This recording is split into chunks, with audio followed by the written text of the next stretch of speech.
I'm trying. Hello. I'm Bob Senior. Welcome to the Defense Diaries. This is our Felonious Friday, and we're going to talk about all the things that have gone on in the true crime world. And Bob, what else am I supposed to say? Yeah, I guess that's it. So without further ado, I'm going to bring my son on. Bob, come on to the stage, Bob. All right. Thanks. Oh, hey, thank you, Dad. Wow, that was challenging. Welcome, y'all. Welcome to Defense Diaries. I am your host, Bob Mata. I figured what better way to start the Friday. It's Felonious Friday. Let's do puppet time to start it. Start it off because there's some dreadful stuff we're going to cover. Let's start with maybe a chuckle. But I am your host, Bob Mata. I will be joined by my beautiful and brilliant co-host, Allie, in the very near future. Now, in order to secure more puppet Bob time with the old man, I have put a grift. There is a grift goal of 15 supers during the course of our Felonious Friday. So if you want to see that guy again for a more extended period of my father in puppet form, give until it hurts. All right. So a lot of stuff going on. So one of our glorious members who I just adore, Megan, also known as the Spitfire Dragon, she digs up things for me to look at that probably I have missed just because, I'm looking at the things that I look at all the time. And one of the stories which somehow was completely off my radar was the Kimberly Sullivan story. If you guys haven't heard about that, I'm going to do two things with it. First, I am going to Tracy was able to grab how she did it, I don't know, in land record speed. She was able to get the affidavit and the arrest warrant. If you guys have not heard about this case, it's a thing. It is a thing. So let me see if I can find it here. I don't know where the heck it is. I've got so many documents open because I love you guys and I love to read documents. Let me see. I thought it was here. It's got to be on this page somewhere. Wow, I really have a lot of I have too many documents open. I've got that entire litany of Koberger and additionally the Karen Reed stuff, which is, as you guys know, voluminous. But let me grab this up. I'm going to pull it back up instead of me wasting all y'all's time trying to find it. Okay, I found it. Thank you for the crickets. It was apropos. Okay, let's see here. We will share this right here. So I had not heard about this at all. And I was actually out to breakfast with Allie. We both had court. She sent me back into the hells of the courtroom this morning. So because she had a conflict, so I had to actually go lawyer today. So actually, it was pretty nice. I hadn't lawyered in a hot minute, so it was kind of nice to be back in the courtroom. It's quiet in the courthouse. So I see this email from Spitfire. I start reading this article and I'm like, oh my God. Oh my God. Like I can't remember reading an article where I said, oh my God, that many times. And like I sat there trying to wrap my head around like how this could have happened. It seemed implausible to me. So this is the information, and this tells us the allegations and the counts. So this takes place in Waterbury, Connecticut. And the now defendant is a woman named Kimberly Sullivan. We will show you a picture of her in the very near future. Uh, she has been charged with multiple things, and you'll see that they are all warranted. Now, she is presumed innocent till she's proven guilty, but she's been charged with assault in the first degree. She has been charged with kidnapping in the second degree. She has been charged with unlawful restraint in the first degree. And these charges all came down yesterday. As you can see, there's 311 was when the charges happened. All right, let me get this on the scrolling. Count 4, intentional cruelty to persons, and then count 5, reckless endangerment of the first degree. All very, very serious felonies. All right, so as we keep going down here, we can see that we've got the police case number, and we can see that a bail was set at $300,000, which I have seen out there that apparently she has been able to come up with. So she was out and out in these streets. So Wow, you started without me. you told me to start without you. I said start saying hello without me. Oh, I did. I did the whole puppet bit, and like I really tried to kill some time. Wow. I mean, you were really dragging, girl. Hi, So, all. and there's my beautiful and brilliant Yeah, co-host, we know Al. who I am. Thanks, babe. Wow. Wow. Wow. I did tell everybody you were coming though. So, and I referred to you as my beautiful and brilliant co-host. So there's that. She seems salty, doesn't she, guys? Are you I just hangry? didn't know if you were doing this. No, No, if I you were just I doing this just as a opened it. podcast or not. So I guess if not, it doesn't matter that you've done this. I Mm, don't know if we convert the Felonious Fridays because by the time we get them out, it would probably be All right. Felonious Well, Monday. then perfect. Then Yeah. you're all good. Hi, Yeah. all. Mm. All right. So the non-financial conditions, she is to have no contact with the unidentified victim in any manner. So apparently she's made bail, babe. $300,000 Wow. bail. I wonder if that's 10%, 30,000, or Nope. It looks like it's a straight 300,000 because they give the bail amount with a requirement of 30% down, 30% um it would have been checked of the off. bail amount must be deposited in cash directly with the court. So I think it was 300,000 solid. So apparently she had some cash saved up. Not feeding her stepchild. You can save some money that way. Yeah. All right. So then we've got this, which does not apply. And now we're going to get to the affidavit, which is going to, I mean, if anything is going to trigger you, this should trigger you because it's horrific. All right. So there's the trigger warning. That is the trigger warning. It is as disgusted as I was with Ruby Frankie, this thing is a next level of horror. It's unbelievable. So this is again the detectives drafting this thing up. That the affiant detective Stephen Brownell, I guess I'll call him, is a regular member of the Waterbury Police Department, having over 20 years of police training and experience. The affiant is currently assigned to the Criminal Investigation Bureau and has conducted an investigation resulting in both arrest and conviction of those persons involved.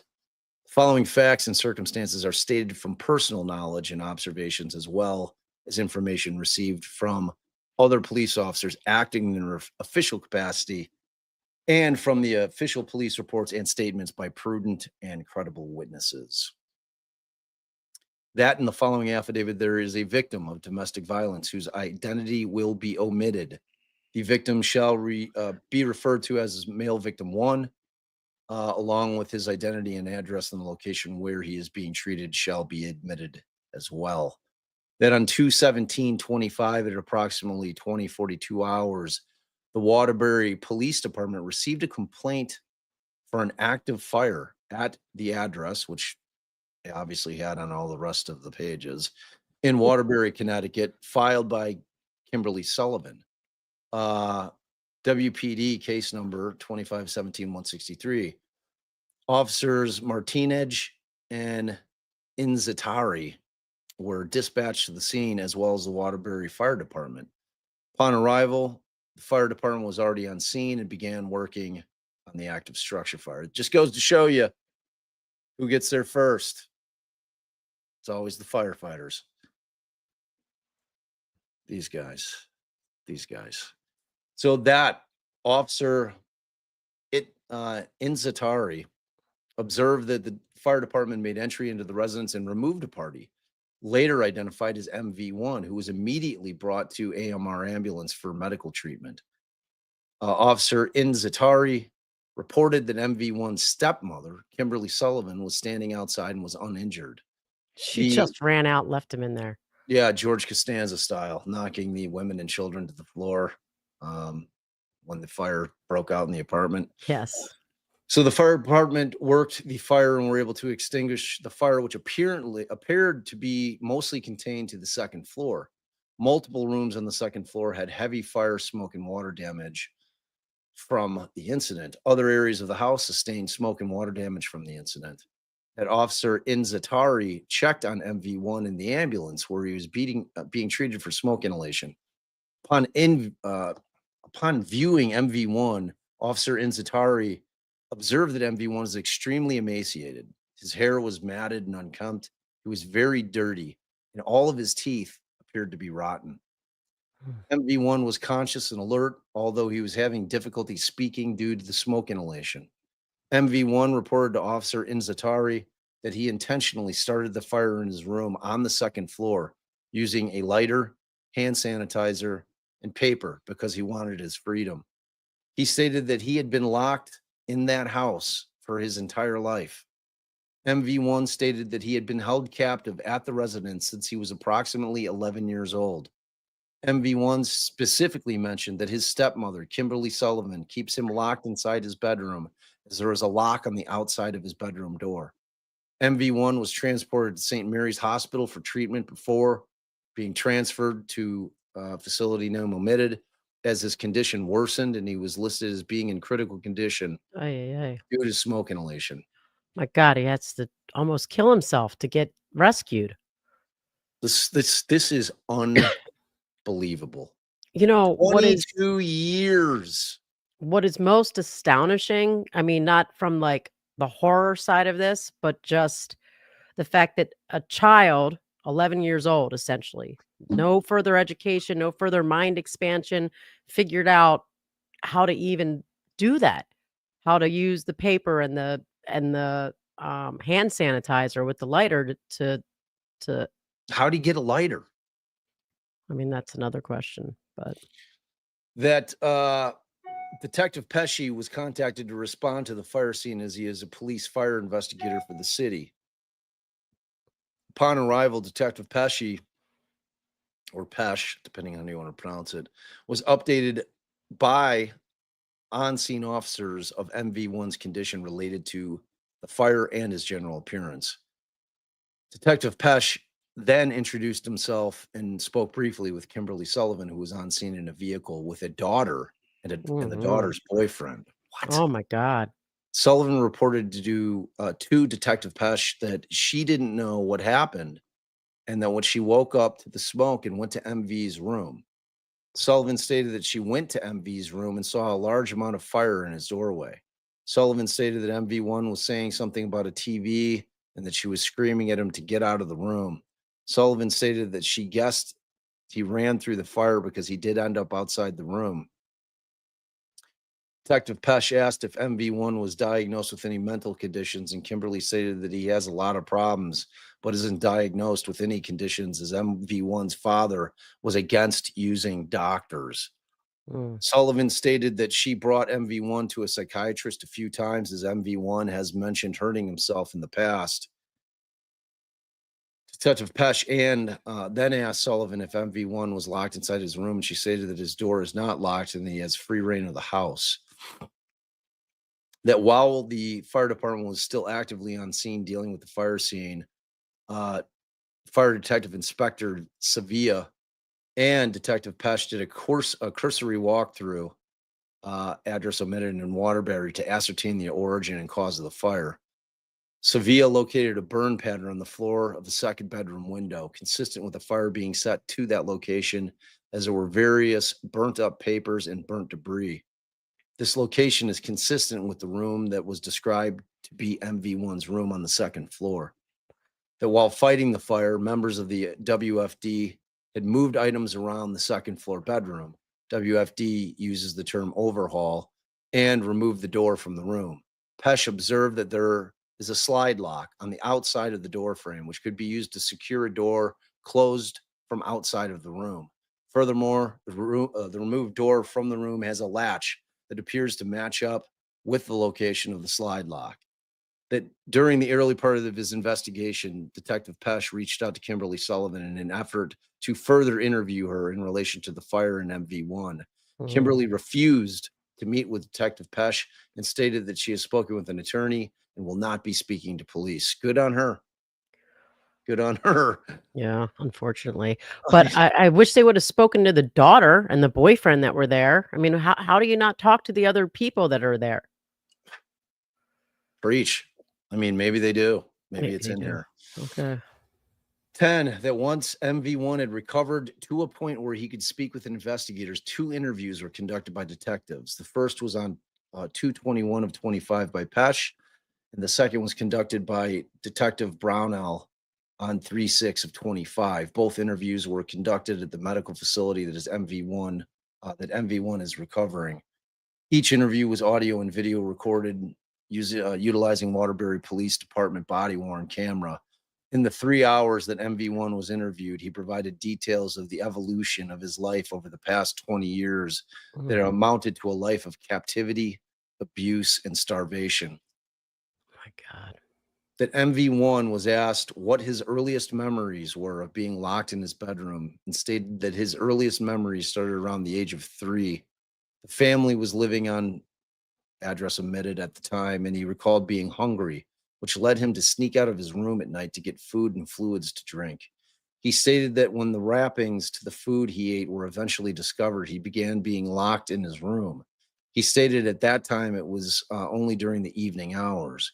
He recalled drinking water from the toilet at that time due to the fact he was only getting about 2 cups of water per day. MV1 then recalled how the family moved uh, to a different address before preschool. MV1 stated that when he was in 4th grade, he was permanently pulled out of school due to the fact the school he was attending contacted the Department of Children and Family Services based on what he was doing in school. MV1 stated by this time in his life, he was always hungry. So when he was at school, he would ask others for food, steal others' food, and sometimes eat food out of the garbage. This resulted in DCF responding to the home on 2 occasions. When they were there, he was told by Sullivan to tell them that everything was fine. After the second DCF visit, he was pulled from school by Sullivan. MV1 stated that he was provided worksheets for a short period of time, but the skill level never advanced and no one was teaching him anything. Hmm. Brutal, man. Just so horrible. I can't take it. MV1 stated that he always had a lock on the outside of his door. It evolved from a chain lock to a padlock and eventually to a slide bolt lock. Not only did he demonstrate to Detective Pesh how it operated, but the lock was also observed from photos obtained from search and seizure warrants executed at the residence. MV1 added that when he first moved to address omitted, he was in an actual bedroom, locked in, but was then moved to a smaller room. This area was observed during the execution of the search warrant and can be described as a back storage space on the second floor of the residence. MV1 stated he was only there for a short period of time, eventually being moved to a smaller room. This is where he has been since the age of 12. This space that MV1 was locked in was a back storage space that measured approximately 8 by 9 feet. The space also had angled ceilings, making that space that much smaller. Speaking with doctor's name omitted to protect the location of MV1, she stated that MV1 stated during conversation that the space had no heat in the winter and no air conditioning in the summer. MV1 stated that he was pulled from school. When he was pulled from school, his weekday routine in captivity became brutally consistent for the rest of his life. MV1 stated that he would typically go to sleep around 7:30 p.m., depending on what season it was. He stated that he would wake up around 3 a.m. to 4:30 a.m. and would be awake for the rest of the whole day and night, noting that he did not sleep well. He was let out of his room for a limited time in the morning around 8 a.m. He stated that he was tasked to complete several chores in the house, which may take him between 15 minutes and 2 hours, depending on what he had to do. From there, typically late in the morning, he was brought back to his room where he was locked there for the remainder of the day and through the overnight hours until it was time to get out and do the chores again the following day. When asked how often this routine was, he stated nearly every day. MV1 stated that on occasion he was let out in the early evening hours briefly. MV1 stated there were times when he would be locked in his room for a whole day, at a time equating to 24 straight hours. MV1 added that on the weekends, he would be let out of his room for longer periods of time by his father. MV1 stated that while Sullivan took his sisters to events and to see friends, his father would allow him to come out and watch television with them. MV1 stated there were also times when his father would let him go outside with him to work in the yard. MV1 added that the last time that he left the property of address omitted was when he was approximately 14 or 15 years old, stating that he went with his father to dump yard waste. When discussing his father dying, he stated that his captivity and restraint got even worse. MV1 stated that it got to a point where the only time he would ever be out of the house once his father died was to let the family dog out in the back of the property, stating that it was about 1 minute a day. Essentially, MV1 was locked in his room between 22 to 24 hours a day. MV1 stated that he was provided up to 2 sandwiches a day. They were typically deli meats, peanut butter, and occasionally tuna or egg salad. MV1 describes his food becoming less and less over time. When asked if he was hungry every day, he stated all day, every day, my entire life. Along with the limited food supply, he stated that he had the equivalent of about 2 small bottles of water per day. MV1 pointed to a water bottle that were on the table, water bottles that were on the table during the interview. I'm assuming he's talking about the shorties. When the detectives asked MV1 why he never spoke with anyone about his experience, he stated that he wanted to, but there was a constant threat of longer lockdowns and further diminishment of food. MV1 describes a life of being mentally conditioned by Sullivan. He stated the threat was that he would not see the light of day if he told anyone, and Knowing that he had little time out of his room to that point was not something he could risk. MV1 also stated that once he discovered a gun while cleaning, this added to his fears of being hurt. It was unclear when in MV1's life he discovered the gun. He discussed how much of a normal day consisted of him counting cars as he looked out of his window.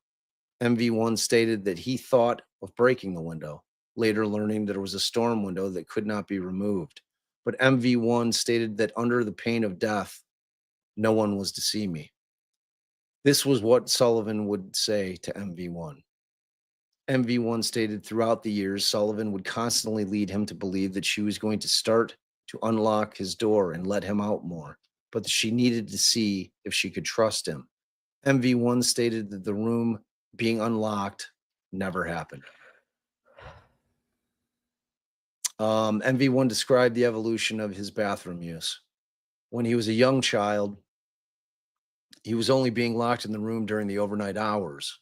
A training potty chair was left in his room to use. Once he reached his teenage years, and then into his adult years, he was forced to use bottles and newspaper to dispose of his waste. MV1 described how after he urinated into a bottle, he would have to then funnel it into a tube he created with a series of straws and then guide those straws through a hole in the window to empty it. Wow. God. MV1 continued describing how he defecated. He stated that he placed newspaper on the ground and squatted over it to relieve himself. He would then roll up the paper, tie it with a string he unraveled from old t-shirts, and eventually bring it to the kitchen garbage when he was let out to do chores. Knowing that when MV1 was tended to in the ambulance after the fire, the officer and EMT recognized not only that he emaciated, but there was clearly an issue with his hygiene. MV1 remembered telling the officer that he had not bathed in a year or two. When asked about his bathing habits, MV1 stated that when he was still in school, he would get bathed every other night. But once pulled from school, MV1 stated that the bathing would become less and less and less, which ultimately led him to having to attempt to clean himself in his room. MV1 explained that along with the bottle of water he had filled each day for his fluids, he kept one other bottle in his room. He stated that each day that he would save a portion of his drinking water into this other bottle. Once that bottle was full, he stated that he would do what he could with that amount of water to bathe himself, adding that he was not provided any kind of soap. He had some men's cologne in his room. And when it came to haircuts, he stated Sullivan would cut his hair. BWC footage shows MV1 with thick, long, matted hair. He stated that up to the point that he had not had a haircut in 3 years. It's brutal, man. What the fuck? Besides the occasional television viewing with his father on the weekends, MV1 stated there was no other television viewing. He did not have one in his room. MV1 recalled a time where he briefly, 3 months, 15 years ago, had a small black and white television, but it became unusable due to the advancement in technology. MV1 stated that his only real connection to the outside world was a radio that was kept outside of his bedroom. He described listening to local radio stations such as WZBG, WATR, and WNPR. Among these 3 stations, MV1 was able to stay semi-current with the world issues. He was able to learn about and follow NASCAR and Yukon basketball. Along with a calendar, MV1 stated that he utilized the radio to keep track of that time. Between those 2 resources, he was able to keep track of time and the years. Speaking with MV1 and knowing that his formal education concluded in the 4th grade, he was able to understand everything we spoke about. Each year, he stated that he was provided approximately 3 to 4 books. MV1 stated that he also had a dictionary. He stated that he would read the books, and each word he came across that he did not know, he would look up in the dictionary. It was determined that MV1 had ultimately educated himself.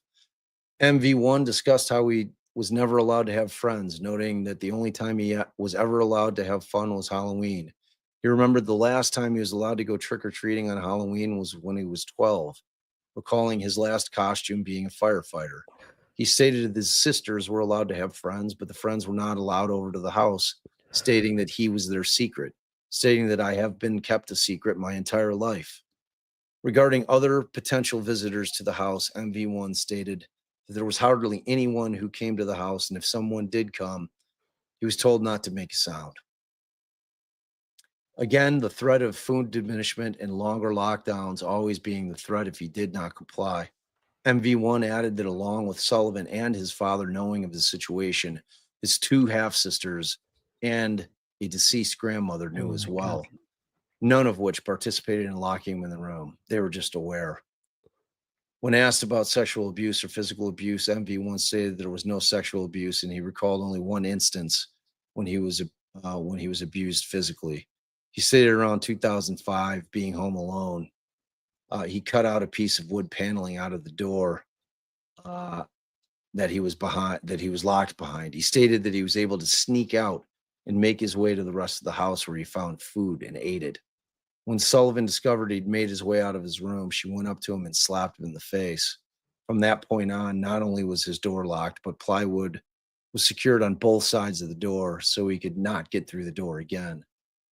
This door was observed in the residence when the search warrants were executed, and there was, in fact, plywood on each side of the door. During one of the interviews, MV1 was shown 2 photos of the residence, and he confirmed which room was his and confirmed that was the door that secured him in his room.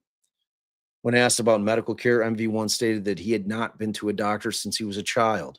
He stated the only medicine he was ever provided with was aspirin. He added that he had never been to a dentist.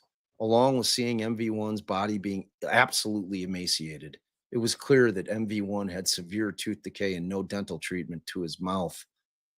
MV1 stated that when he ate, pieces of his teeth would break off. Oh my God. MV1 was asked about the day he set the fire.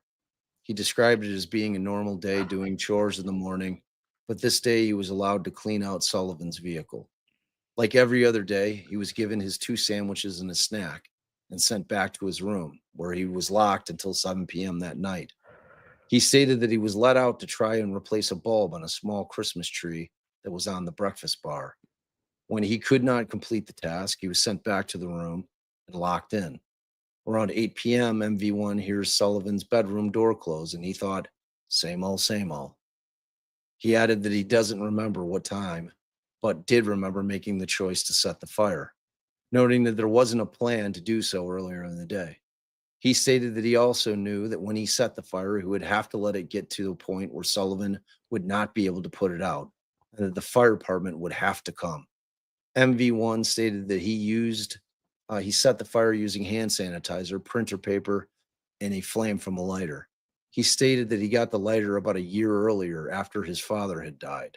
He was allowed some of his deceased father's clothing, and there happened to be a lighter in an old jacket pocket.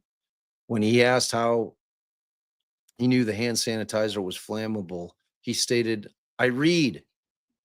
He stated that he started the fire on the floor by his door and had a stack of games. MV1 added that once the fire got going good, he started to stomp and yell for help. MV1 stated that Sullivan yelled to him, asking what he wanted, and he told her fire. When she opened the door, she asked what he did, and he told her that the radio had malfunctioned. He stated that at this point, he was out of it and had collapsed at the top of the stairs. He stated that Sullivan made him get up and go to the downstairs bathroom and wash his face, stating that she did not want the fire department to know about his appearance. MV1 remembers that when the fire department arrived, his sister and boyfriend had arrived as well. He stated that he knew this because he could hear Sullivan yelling to them to get a screwdriver to get the locks off the door. MV1 concluded by stating that he fell to the ground again with Sullivan yelling at him to get up. He stated that he stayed on the ground and he purposely didn't get up so the fire department would be forced to get him. MV1 believed this was the only way out of the situation. On 2/28/25, a search and seizure warrant pertaining to all medical records for MV1 at medical facility omitted was applied for and granted. That same day, Detective Brownell, Detective Shea, and Lieutenant Torres responded to the medical facility to execute said warrant. All requested records were provided. The following is a chronological record of the staff's medical notes as they cared for MV1 from his admittance on 2/18/25 through the execution of the search warrant on 2/28/25. Oh my God. Records show that MV1 was admitted on 2/18/25 at 0251 hours. How do you say that? 0251? Yeah. I don't know how to say military time. Yeah. Due to 0251. I don't know. Due to the threat of respiratory failure, MV1 was intubated. It was documented that the medical facility showed no medical records on file.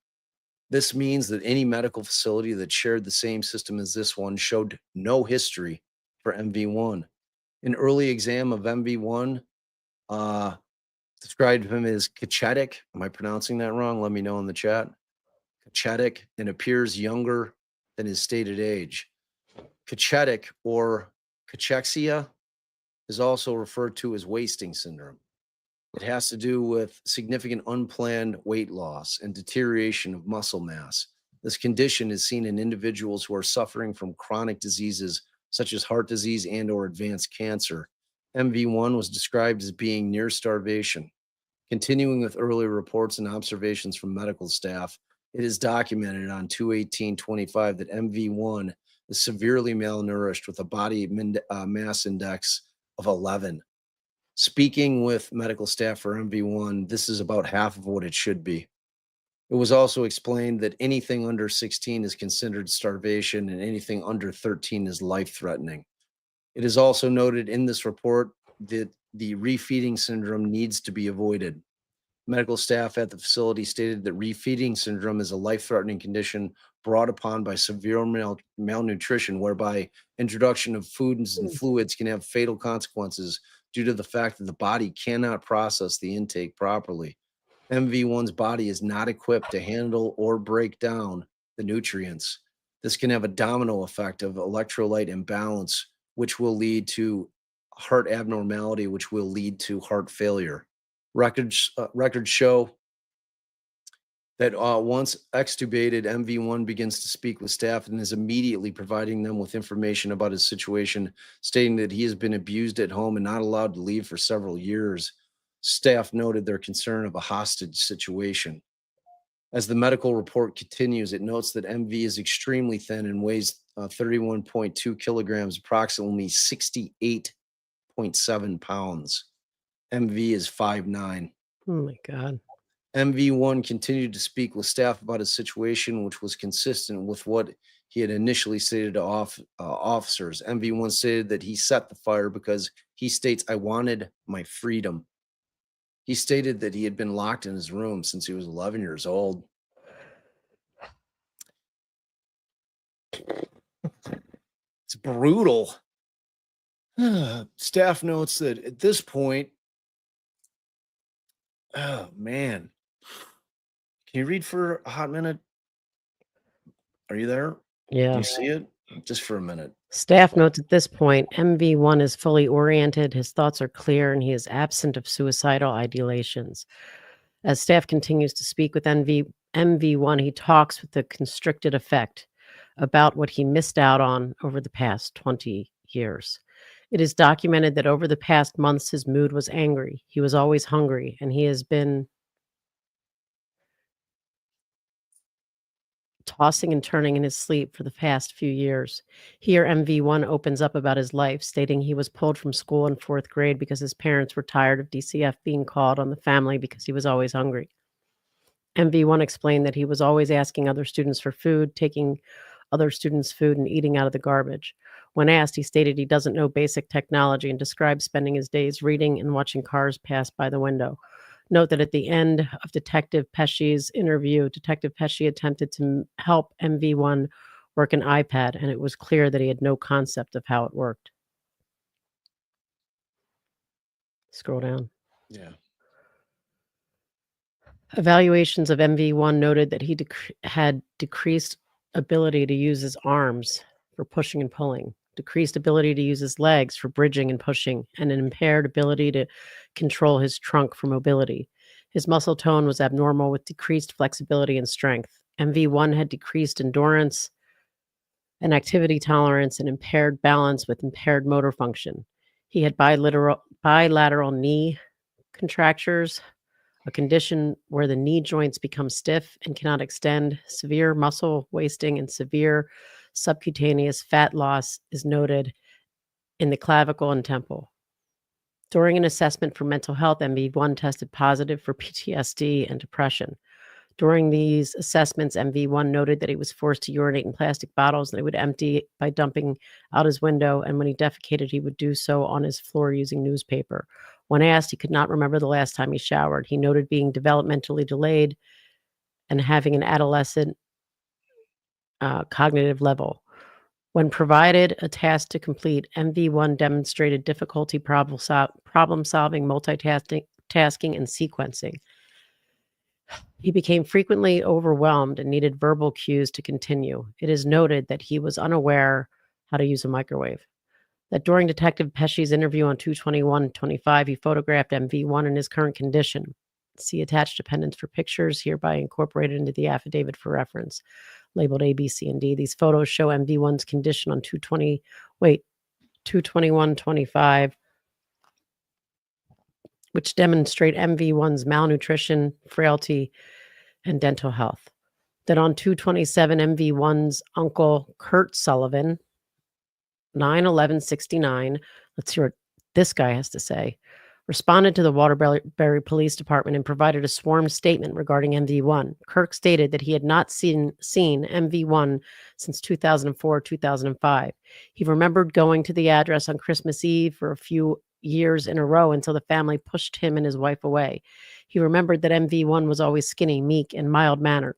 Kirk recalled trying to ask MV1 questions, but Kimberly Sullivan interfered. Kirk stated that he attempted to reach out over time, but there was no response. Concerned for MV1, Kirk stated that about 10 years ago, he spoke with a private investigator who suggested going to vital statistics to look for a death certificate. In regard to MV1's condition, Kirk stated that when he visited MV1 in the hospital after the fire, he stated, "I was shocked. He looks like a Holocaust survivor."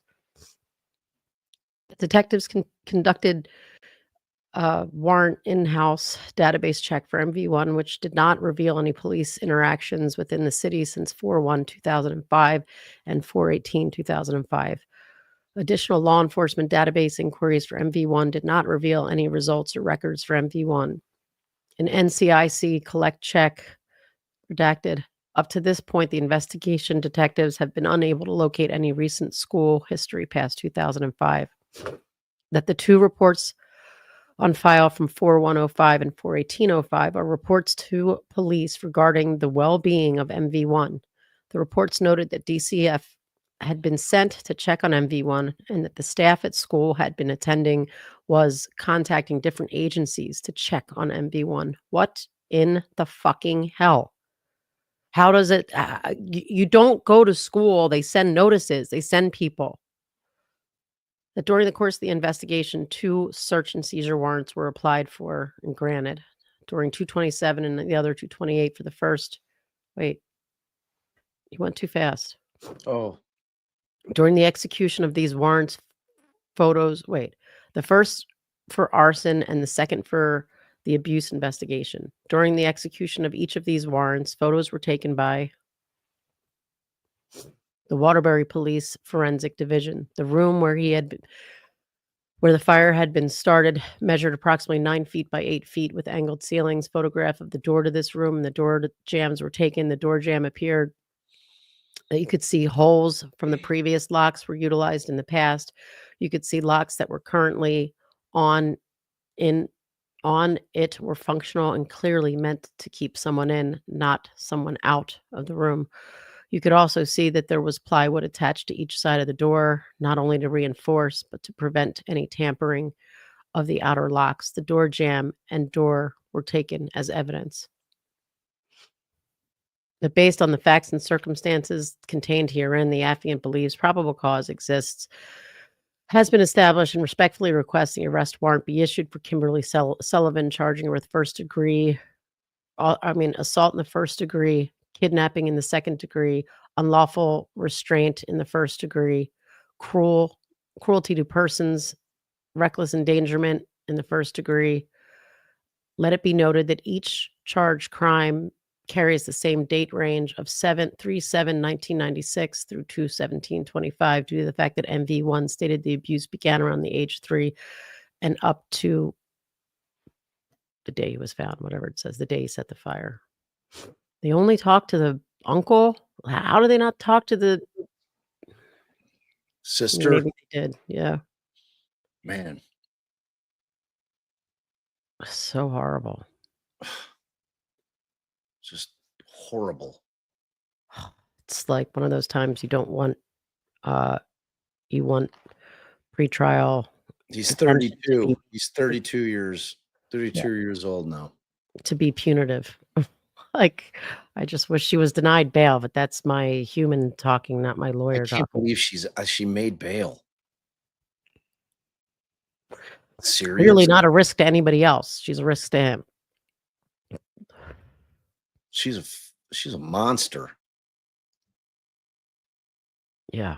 All right, so I'm gonna pull this up. I think this is the presser.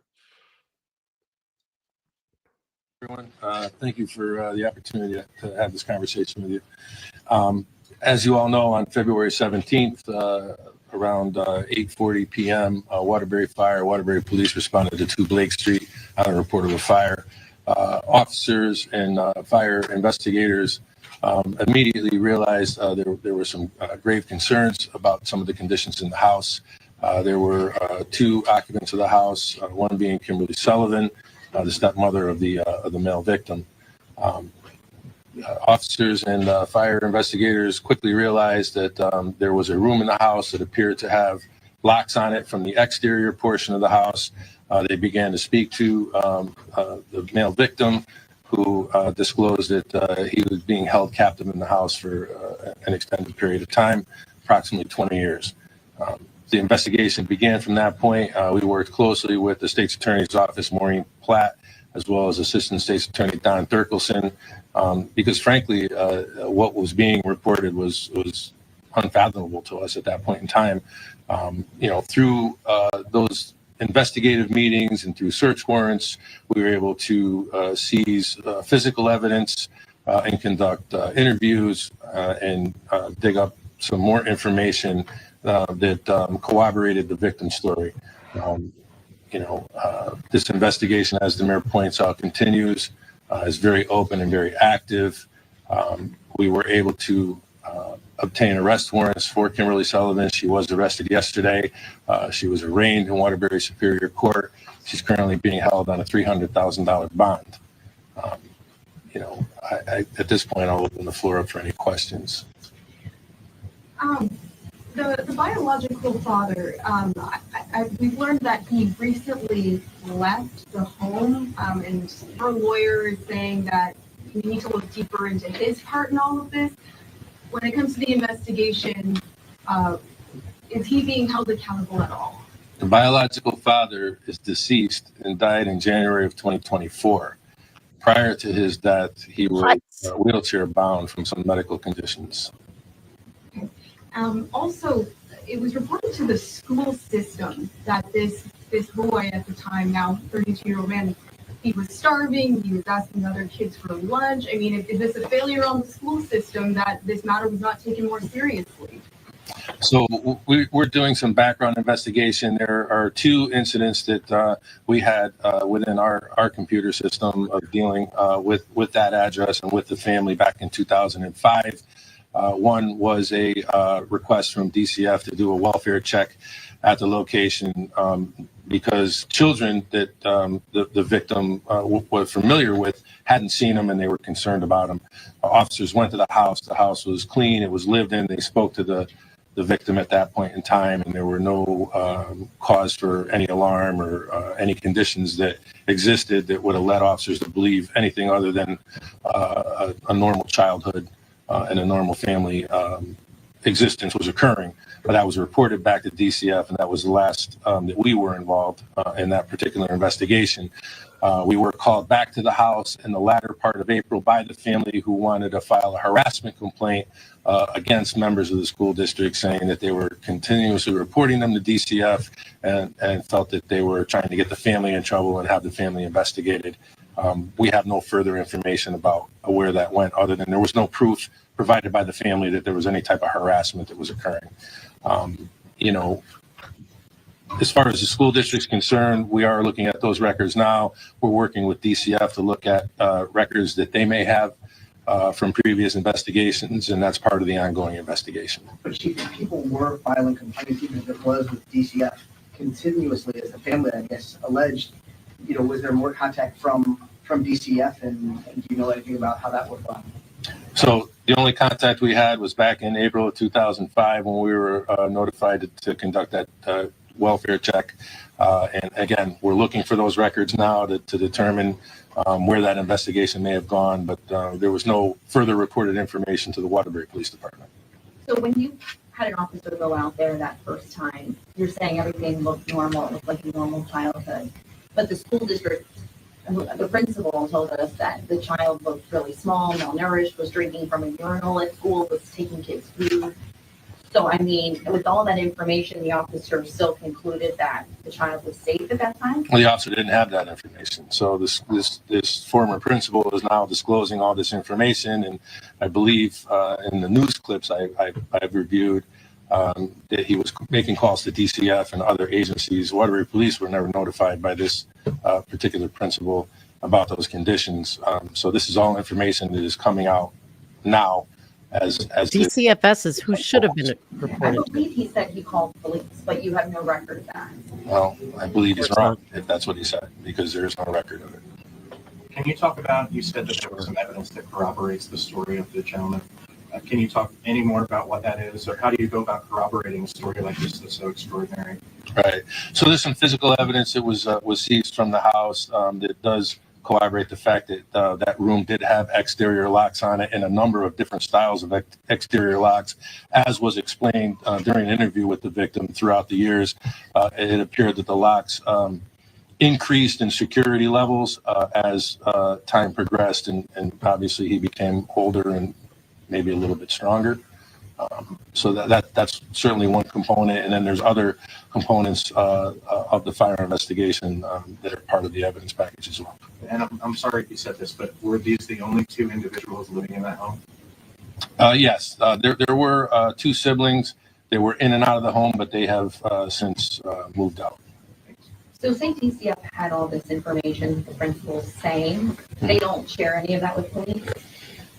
You're going to have to talk to DCF about what their protocol is on when they share information with police. DCF does work closely with police departments. It provides a lot of information to police departments in a number of different ways.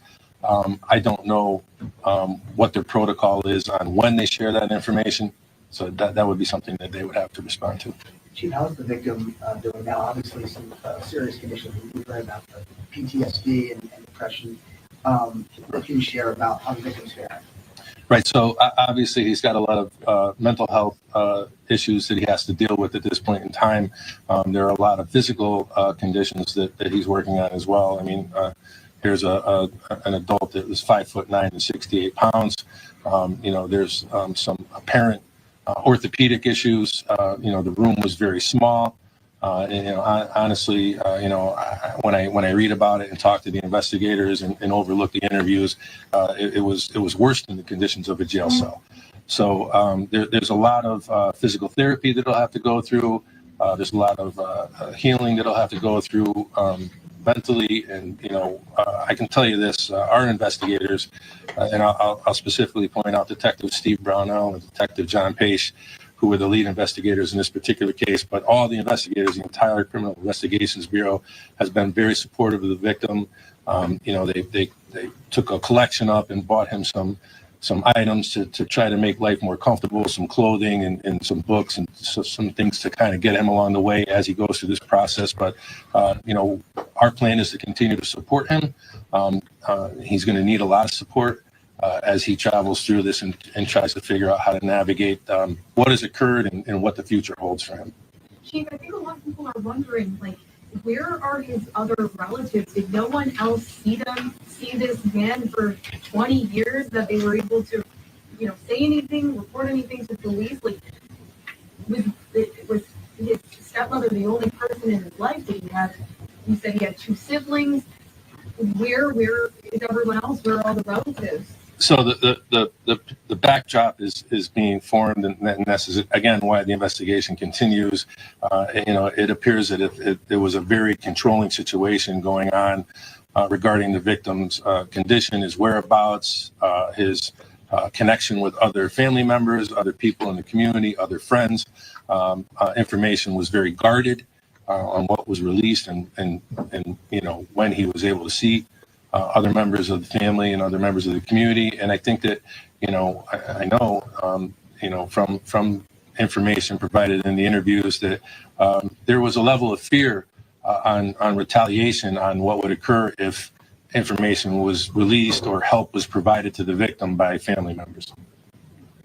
Were there any injuries as a result of the fire? Smoke inhalation, to the best of my knowledge, I don't know if there's any long-term effects from what occurred at the fire, but on scene, he was treated for smoke inhalation. How did he get out of the house? Did he get out of the house on his own, or did firefighters have to rescue him? He was assisted out of the house. Will you be identifying him at any point? That's a great question. Not at this time, and I don't really know when, if at all. Where's the mother? The mother has not been involved in the victim's life From the beginning? pretty much. From all accounts, around 2 years old. The suspect is denying all the allegations through her attorney. Has she said anything about how her stepson would be 68 pounds, for example? Kimberly Sullivan refused to talk to us immediately. Do you have a picture of the door lock that was taken as evidence? I'm 100% certain that we do. I'd have to confer with the state's attorney if we were going to release any information like that at this time. Does Kimberly Sullivan, have any prior criminal convictions? No prior criminal history with us here at the police department. Neighbors were telling us that if you had knocked on the window, they would have helped them. Were there any other attempts besides his fire to try to get him some help? No, again, I don't, from what we've put together so far, no, and that's because of a fear of retaliation. I mean, he, in his room, to relieve himself, right, had this elaborate mechanism that he created where he would urinate in a bottle, and he had straws connected to the bottom of the bottle, and he found a hole in the storm window frame that he was able to put these straws through. And he did that because the storm window itself wouldn't open up, and he was fearful that if he broke that storm window or tried to open it up, that there would be some retaliation. So, I'm certainly not a psychologist or psychiatrist, but there's a lot of nuances to people that are victims and held captive, and I think that there's a lot of work that needs to be done with this particular gentleman in that area to really determine all the impact and all the effects that this long-term condition has really brought on him. I take it you haven't had a case like this before. 33 years of law enforcement. This is the worst treatment of humanity that I've ever witnessed. Right? I mean, honestly, when we first started talking about it, we really couldn't believe it. It took a lot of convincing amongst ourselves to just really accept what was going on, and it's really hard to talk about still. I mean, it's shuddering to think that someone would treat any person, let alone a family member or someone that was entrusted as a guardian or a parental figure in this way. Can you also share your personal thoughts and reaction just knowing something so disturbing happened in this community? Yeah, I mean, as I said before, it's just unfathomable that anyone could treat someone this way, as the chief said, especially within the relationship that they had. It's devastating, and we're going to make sure that the systems are working into the future to see what might have happened 20 years ago when this may have been reported. But at this point, it appears that this was just really an isolated sense, and that they were locked in there all by themselves. And through fear and intimidation, she was able to keep it secret all that time. So when you're talking about the future and other children, other families out there, I mean, if there's welfare checks, you know, and the kids are told to lie about being fed, I mean, what happens? Like, Well, are they going to stay in these situations like he did, or? Well, there's limits, I would think, to what you can do. We can send people out to check and look at it. I don't know what it looked like when the officer walked into the house in 2005, what the child looked like. You know, that's 2 decades ago. And so, you know, it's hard. We can send people out. We could do the checks. We could make sure that teachers, you know, and administrators are looking out for children, notice some of the telltale signs. I think we've come a long way as well in 20 years over looking for these things and being able to report the requirements of what has to go to DCF have changed over that time. So I think we can continue to do it. But can I tell you that it will never happen again? I don't think anyone can tell you that, because there's a lot of things that go into this that, you know, can help keep it secret. Where was she arrested in Southampton? I don't know. I could get you that information. I'm not sure exactly where she was arrested in Southington. You know, and it's important, you know, to piggyback on the mayor's response to your inquiry. You know, if you see something, say something. I know it's a cliche, and we talk about it all the time, but of all the great work that the media. Wow. So now they're just going to, you know, try to make excuses for themselves, give a little public awareness. Whew. Hey, you're not speaking.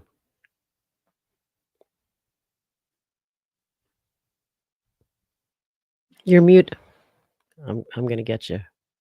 Did you take the? Oh, damn it. Did you take the press conference down for some reason? Yeah, they're at the end just giving public awareness type stuff.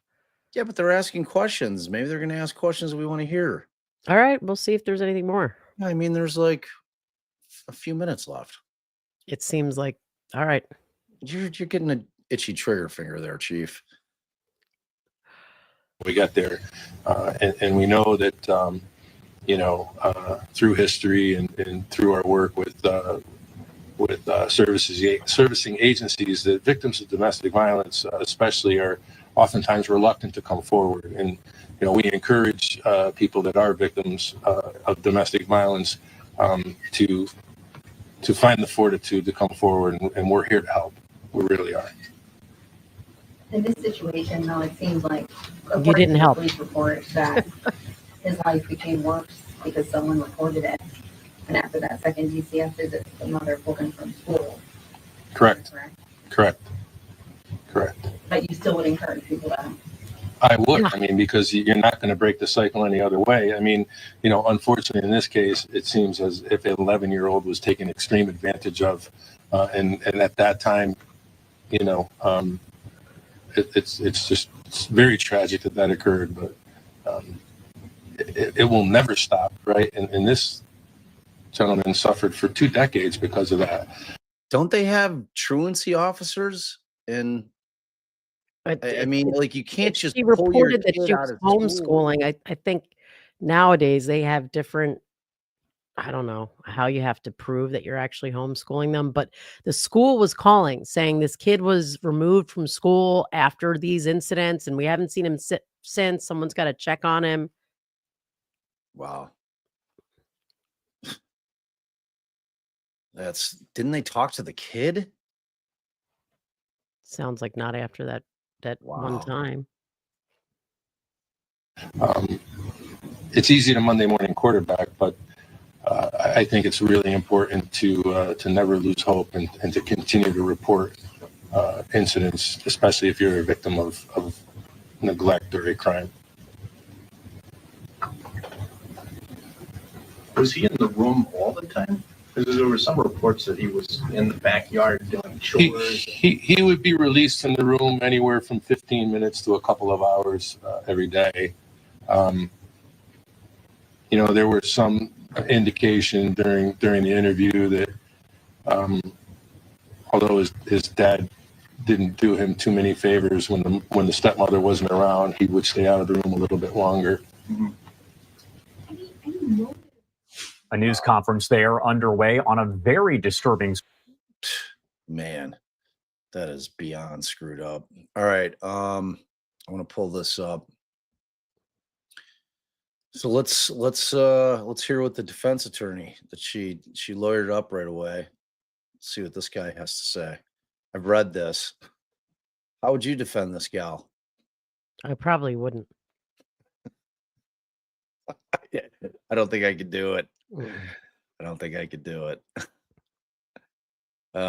It's like your skin would crawl every time you're near her. You know, it's like, all right. So this is from the Daily Mail, a super reputable source. An alleged wicked stepmother accused of imprisoning and starving her stepson for 20 years says she's blown away by the false accusations against her. Oh my Lord. Kimberly Sullivan's lawyer, Loannis Colloidis,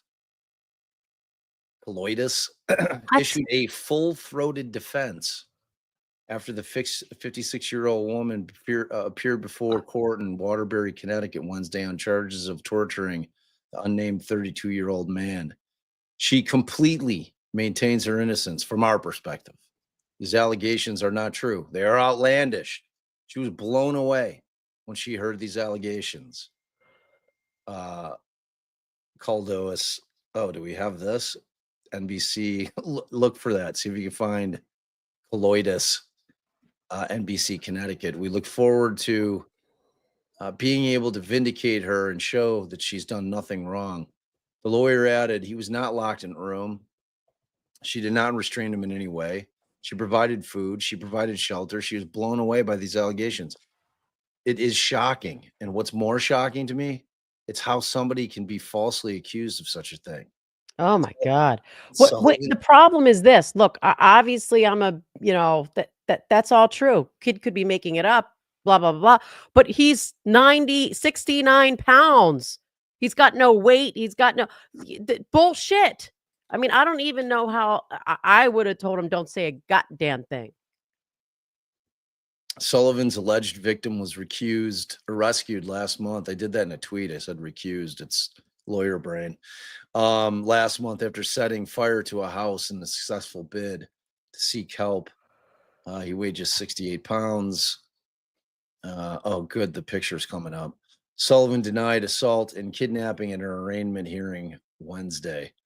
Police said Sullivan held her son captive since he was in the 4th grade in an 8x9 room with no heating or air conditioning. Authorities believe the man had been held captive for over 20 years, enduring prolonged starvation. Wait do you guys see this picture? Wait for it. Wait for it. Wow. Yeah. Wow. It's like, I didn't do shit. Look at me. I mean, somebody that does cat eyes with their mascara, hold their kid captive. That is. Did you find the Colloidis NBC? No, I tried. You did? I did. I didn't find it. Really? Let me see. So, all right, I saw a couple of questions. I saw a couple of questions in chat. I think the one question was, let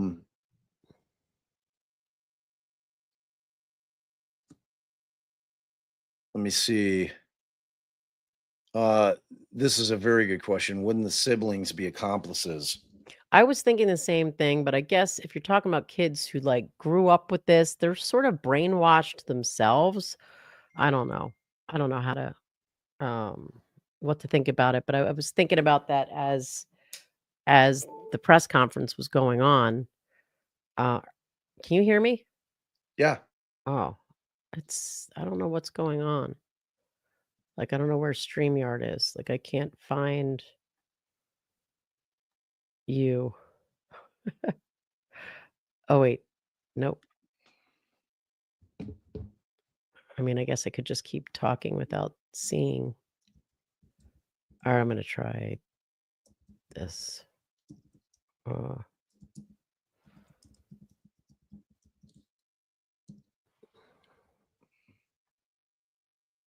Why is it letting me enter again?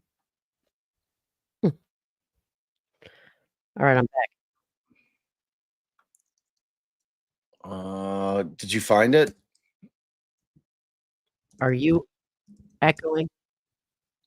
Am I echoing? I I I was gotta echoing a little bit yesterday. I gotta get out.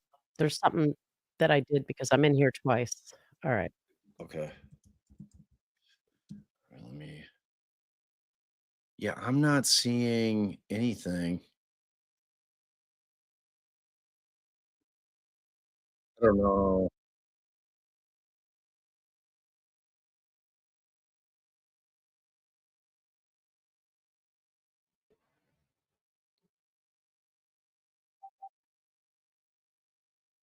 Right.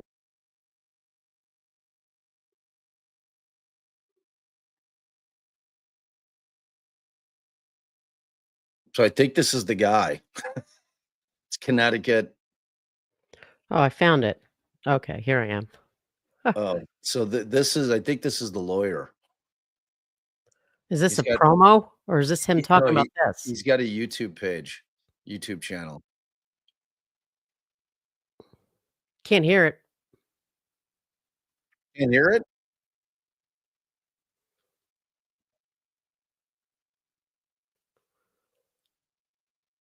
Don't play it anyway. You're not going to be. You'll get a strike or something. Okay. All right. So I mean, to me, it depends in terms of the age of the kids, the sisters. Like, were they living in the house after they were 18? Right. Like, how old are they? Do they have kids of their own and they're just sitting there not doing anything? It's disgusting. Oh my God. It's unbelievable. It's unbelievable.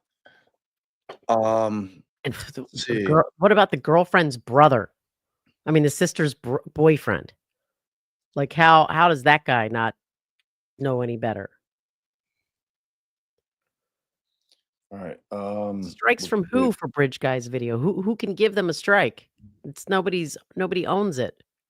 Bridge Guy, wait, strike for Bridge Guy's video. It's not content that can be copyrighted. But you're using the likeliness of somebody. I am hearing rumblings that there is a suspect in the Maura Murray case, which What? is Julie's sister. Yeah. What? Yeah. What did they find out? I don't know. Like, I keep checking. Why don't you reach out to her?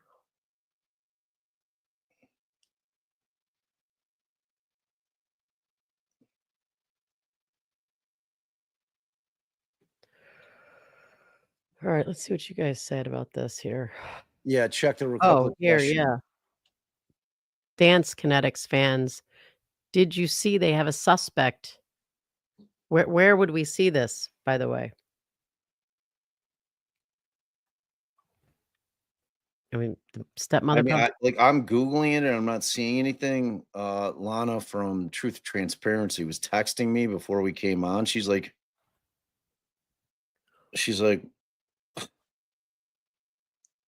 she gave the name of this guy and he was just apparently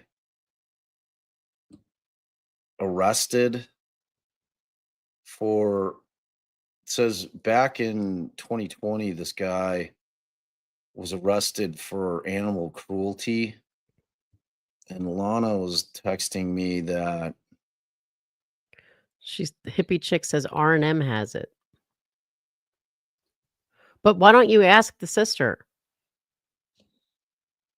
I thought I had Julie's number, but I don't know how I didn't. I think I.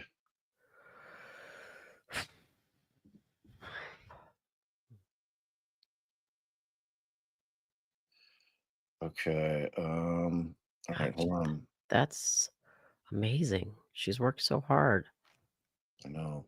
Ange has it on her Twitter. Ange probably got it from. Well, it doesn't. It's just they're giving you places to look. So while he's looking, I'll answer some questions. Stephen Baldwin. That's the suspect? No, it's not Baldwin. That's a bad name. No, it's something. James Renner released his name. He actually doesn't sound like he's the guy, is what Shuby says. The FBI already interviewed this guy. Hippie Chick says, yes, that's him, Steve Baldwin. Stephen Baldwin. Stephen Baldwin. They're all saying it. Stephen Baldwin. Oh yeah, Stephen Baldwin. He's in Ohio. There was a fingerprint in Maura Murray's car.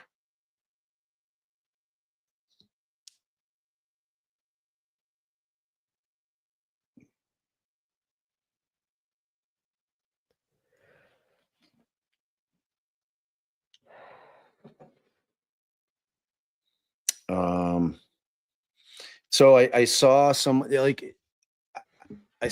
ask a question about the bail amount. Yeah, I was going to get to a couple of these questions. So, how do you defend this type of person? Well, I guess you take the approach that her lawyer's taking, that this is absurd, outrageous, ridiculous, and then ignore the fact that the child was clearly, or an adult now, but whatever, that he's clearly emaciated, weak. There's just obviously no doubt about what he's saying. Plus, you've got the school records and the lack of doctor records, and he's never been to a dentist. I mean, I don't know who she's shitting. Doesn't matter how often she left him out of that room. He is still a captive, nonetheless. I don't care how many hours a day she let him out of the room. Yeah, I mean, he was like a prisoner. He was terrified of her. You know, I mean, it's like you can't be held captive for 20 plus years and not. Look at Mandy's comment there. Which one? Oh, here, yeah, I'm trying to find it. I know she texted to me. Okay, explain how she got bail. So, I mean, bail is to secure your presence, to make sure you don't run, you show up for court, and to protect the public. As she's probably has no other criminal history, the argument, and if she's got no access to any minor children, the argument is she only posed a threat to this one child. She likely has ties to the community. 300,000, if she had to post it all, is a lot. It just seems surprising that I don't know. I guess who's to say, about her getting money, but I mean, like maybe the husband he just died like a year ago. Maybe he had life insurance. Who knows? right. I But mean, the whole point of it is you're not supposed to be deciding this person committed this offense. Now let's punish them based on that, because she's presumed innocent. So with no other criminal history, no evidence that she's a risk to anyone else, you have to presume she's innocent of these charges. And that's how we end up. But as I said, when I take off my lawyer hat, I wish that pretrial detention was punitive, because if anyone deserves to be locked up, it's that monster. I mean, seriously. All right, so this is a GoFundMe. Safe Haven of Greater Waterbury is organizing the fundraiser. They've set a goal at 40K. Do you know that that's a trustworthy source? I hate putting up something that we don't vet. Safe Haven of Greater Waterbury sounds. I mean, it sounds good, yeah, but we don't know how much these people take of it. Does it go there? I've seen posts where it's like this person's raising money, and then they're kind of just raising money for everybody. It's not even really for the person. But yeah, I mean, there's definitely a risk she can flee. They would have had to show evidence that typically a lack of resources can come into it. So, but she had $300,000, but she's got connections. I think she's most assuredly a flight risk. I'm surprised they couldn't have gotten a higher bond amount, based Sounds on like that. it's a legit halfway house for survivors. for victims of domestic violence. So, I mean, the organization's definitely legit.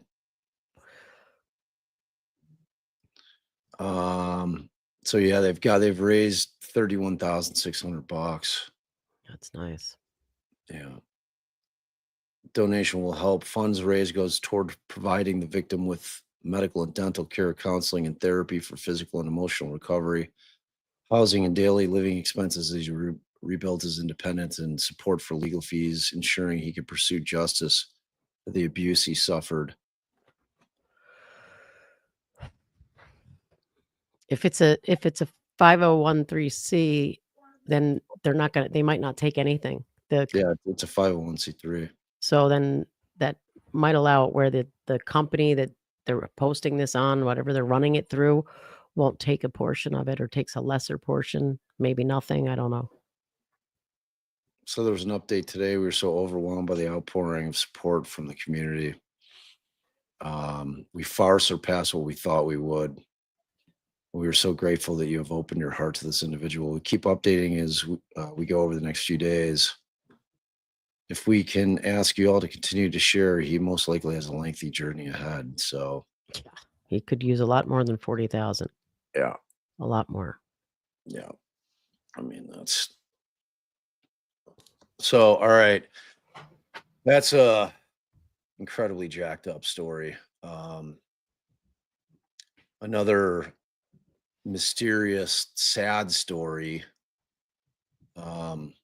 is the story of I'm going to pull this up if I can find it. So many damn tabs open.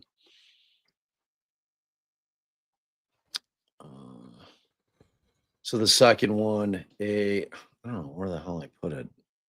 Too many tabs. Well, why don't we do so in terms of like the Delphi update, Richard Allen update is pretty quick. I think you guys are probably aware that we had done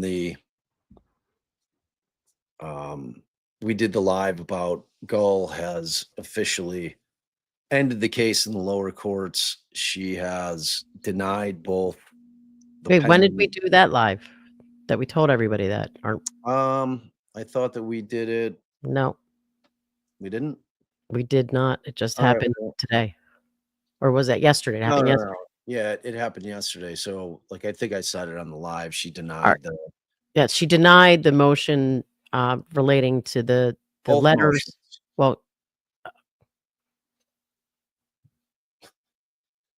Right. It was the motion to produce and preserve, and the motion for the and then she took no action on the motion to reconsider on the grounds that they had filed a notice of appeal. Technically, she didn't lose jurisdiction when they filed the notice of appeal, according to Kara, who practices in Indiana, and she wouldn't lose jurisdiction until the clerk filed a certificate saying that the record had been done, something like that, which she filed today. So now the lower court officially has no jurisdiction. We're moving to the appellate stage.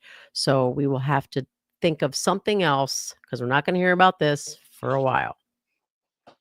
Yeah, it's like however long it's going to take them to get the record on appeal done, and then the briefs written. Kara I think asked the me record's somewhere- done. I think that was what they, part of Well, what when was. I posted it, it looked like it didn't necessarily. I don't know that that's all the evidence. It certainly is the entire record of proceedings in the case. Don't they have to put the exhibits and everything together? I don't imagine that would take too long, right?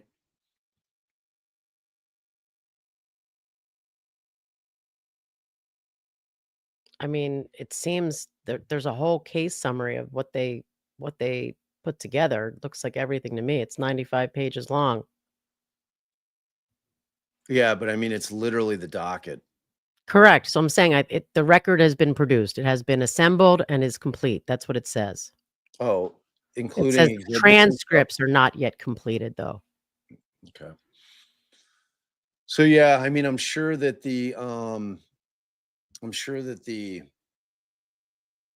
appellate lawyers are feverishly working on the briefs already, except they don't have the transcripts. So maybe not.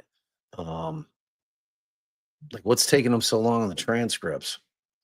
I mean, Why- they who knows if they're submitting them as they get done or if they're waiting for all of them to get done, but I mean, it's a lot of transcripts. Yeah, 5 weeks. But I mean, the trial ended in November.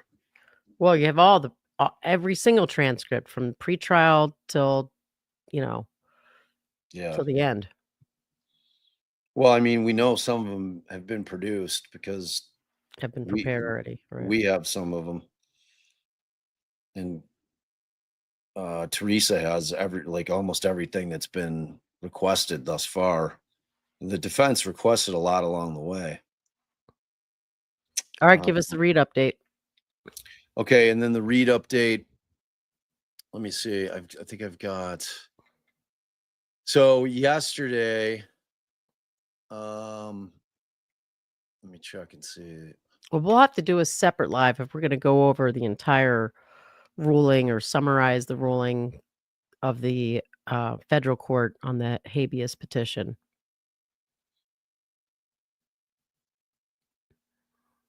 Which was denied. And the defense filed an appeal in federal court. However, that appeal doesn't stay anything in state court unless some sort of further action is taken to accomplish that end. We'll have to see if that happens. Yeah, and because that's the thing. Like, if they were to file what they call an interlocutory appeal, which they didn't, but that automatic, because it's in state court, that would stay the trial, meaning delay it unless they were able to get the issue resolved before April 1st.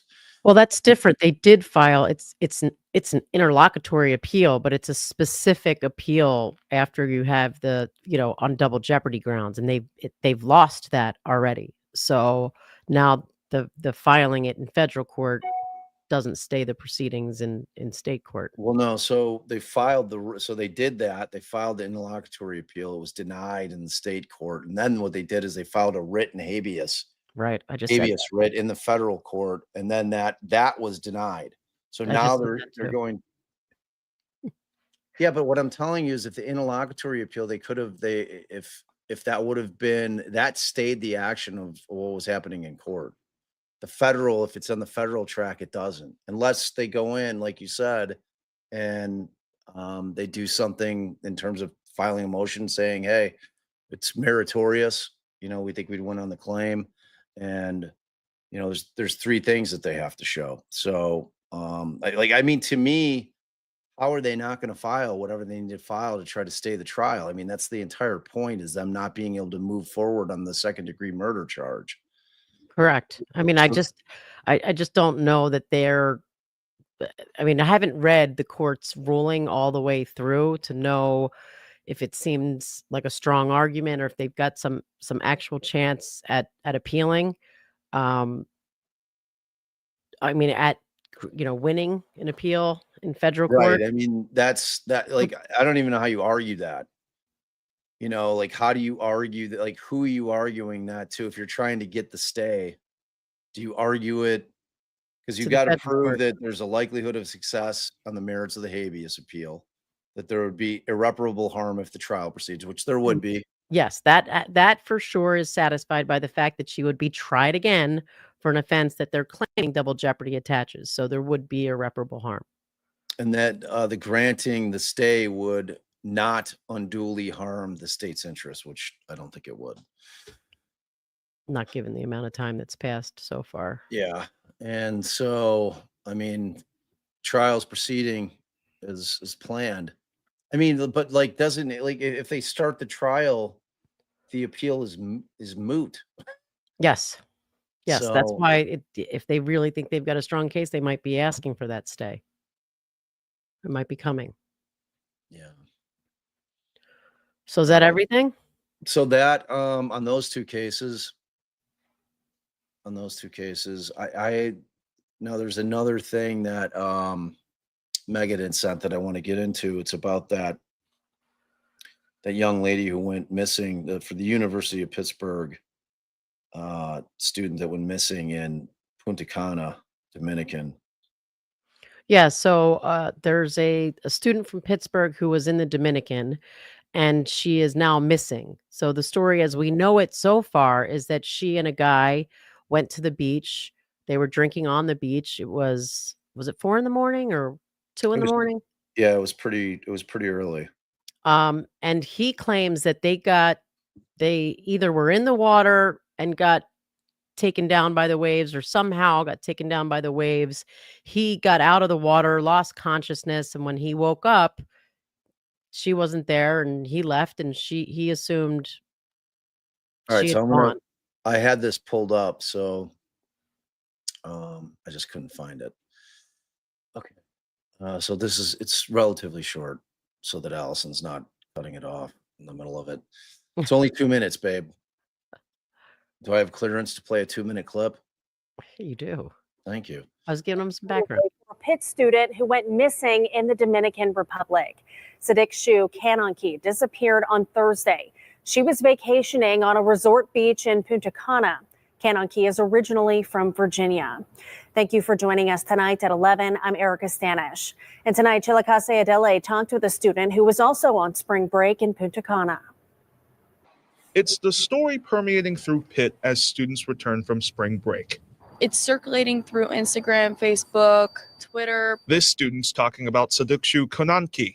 She's a Pitt student who went missing in the Dominican Republic. It just makes you wonder. Because the student whose voice you're hearing was just in Punta Cana too. This was actually the first time out of the country for me. Now that this happened, it's definitely opened up your eyes. The Dominican Civil Defense has spent the past couple days looking for Konanki. Video shows them walking through beaches. They're using helicopters too. I hope she gets found soon. A Pitt spokesperson tells KDK that the university is in contact with Konanki's family and authorities where she's from in Loudoun County, Virginia. They said in part that Pitt is offering its full support in their efforts to find her and bring her home safely.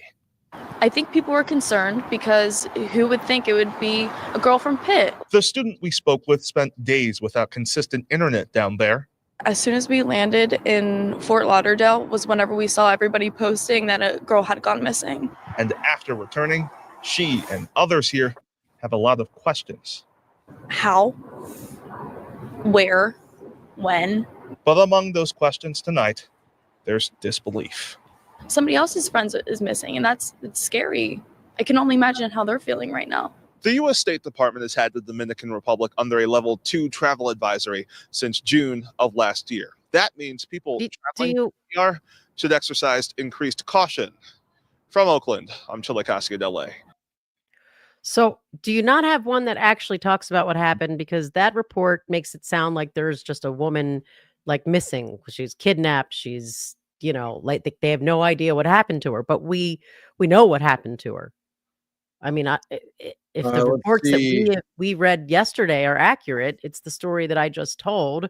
And, finding her sounds like, unfortunately, dredging the water. Well, how do you dredge the ocean? I don't know. I'm just Caribbean? saying. But that news report made it sound like she's just missing. And all right, well, here's another one. So hold on. I mean, it's the Post, but so Julie told me there is no breaking news on her sister. Which Free Radical said here. So, oh shit. Hold on. Okay. All right. I cannot promise this is going to be any better than the last one. So don't yell at me if it's not. I didn't pre-screen it. The Dominican Republic went horribly wrong. It's been over a week since anyone has laid eyes on Sudiksha Konanki, who likely drowned in the Caribbean, but authorities haven't ruled out foul play. Here's everything we know so far and details on the last person to see her. Now this is better already. Around 4 p.m., University of Pittsburgh pre-med student Sudiksha Konanki, age 20, was reported missing. Her group of 5 female friends had flown to the DR for some fun in the sun.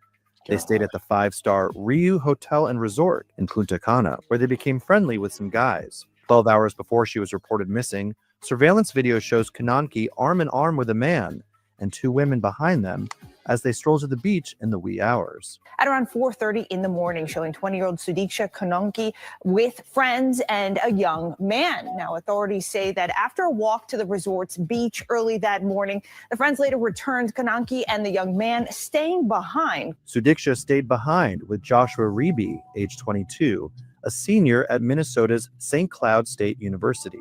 Riibe is now a person of interest in the case, although his family says he wouldn't hurt a fly. He shared his side of the story with local authorities. The two went for a night swim. They talked and kissed while waist deep in the water when suddenly a big wave knocked both of them over. Riibe says he played lifesaver and pulled her out, that it was difficult, and he ended up vomiting up seawater. That's when the pair allegedly parted ways. She went to retrieve her belongings, and he what? out on the beach until morning. Riibe was a former pool lifeguard and a star 195-pound high school wrestler. In a resurfaced 2021 video, he talked about his involvement in sports and the Fellowship of Christian Athletes. For school, I'm involved in football, wrestling, track, and baseball. And then I also do FCA. And outside of school, I just go to my church youth group. Last year I made state, so I'd like to repeat that again this year. Except this year I'd like to come back with a medal. However, when grilled by local police, Riibe declined to answer 8 key questions, giving the same 14-word response each time. My lawyers advised me not to answer that question, and I followed their advice. Questions included if he knew she knew how to swim, and if he informed anyone, the hotel, authorities, or a friend, about what happened on the beach. Adding to the mystery, Konanki made 2 cryptic Venmo transactions just hours before she went missing. One had an emoji of a sailboat, and the other referred to Coco Bongo, a popular Punta Cana nightclub. Konanki's father flew to the DR and has filed a criminal report. The family, originally from India but now live in Virginia. Little known story. I proposed to my beautiful wife at a Coco Bongo, except in Cancun. I got up. My original plan to propose to Allison was we'd just gotten our certifications to scuba dive. So I had this big, stupid plan that when we were going to do a dive, I bought the ring that I was going to buy like a fake, like whatever, cubic zirconium. And then like when we were going to go do like our first like independent on our own dives, like go book it like after we had gotten certified. And my plan is that I was going to get down like on our dive after we got down there, and then I was going to bust out this fake ring in the event that I dropped it. Like I didn't want to be a total idiot. And then I thought like better of it. I feel like making it fake has evolved over the time. I don't know if that was ever the plan. I told you this whole plan, and it's never changed. Okay. Did you think I was going to bring that diamond under the I water? would hope not. No, you just have a terrible, terrible memory. So I pivoted, and the way that Coco Bongo is that this one in Cancun, it was a huge like kind of like dance floor bar area, but they would have people doing like acrobatic type shit. Like it's kind of like a Cirque du Soleil. So at any rate, like I had gone there ahead of time, and I paid him, and I said, hey, look, I want to propose to my fiance here. Like while we're here tonight. He's like, oh, we got you. So like that night we had gone down to Mexico with a group of friends, and we go there. I don't think you had any idea, right? No. Well, I mean, you might have had an idea I was going to propose on that trip, but I didn't tell you. Like maybe you just had the sense of it.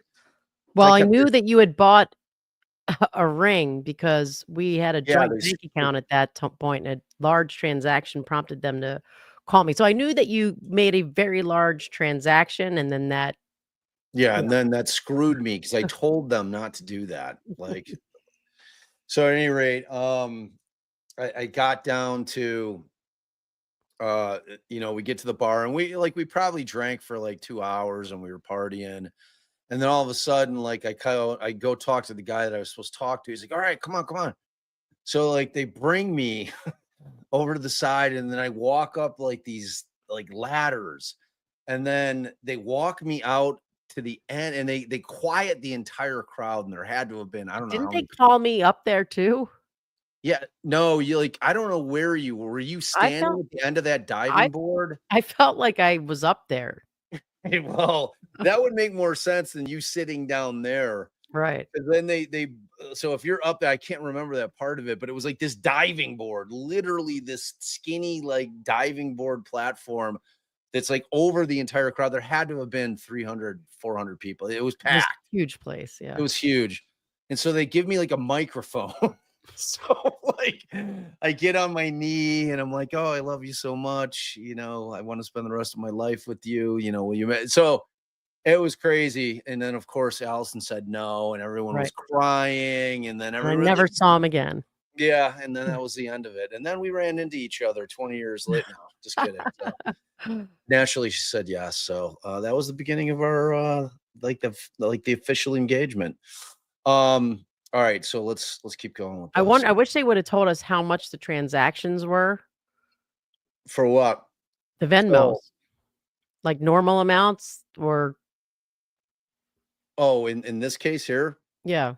yeah, maybe they don't know at this point. Suspects she was kidnapped. They claim that if she had truly drowned, her body would have washed ashore by now. That's what I was saying. Hmm. So Yeah, there's- that's got some more facts in it that I didn't know. I mean, I don't know why he would have said he pulled her out and then like he knew she was okay. all I mean, right. that's So this one seems to, maybe this one's got a little more. I was tempted to go up and get the picture from that that proposal. This one looks good.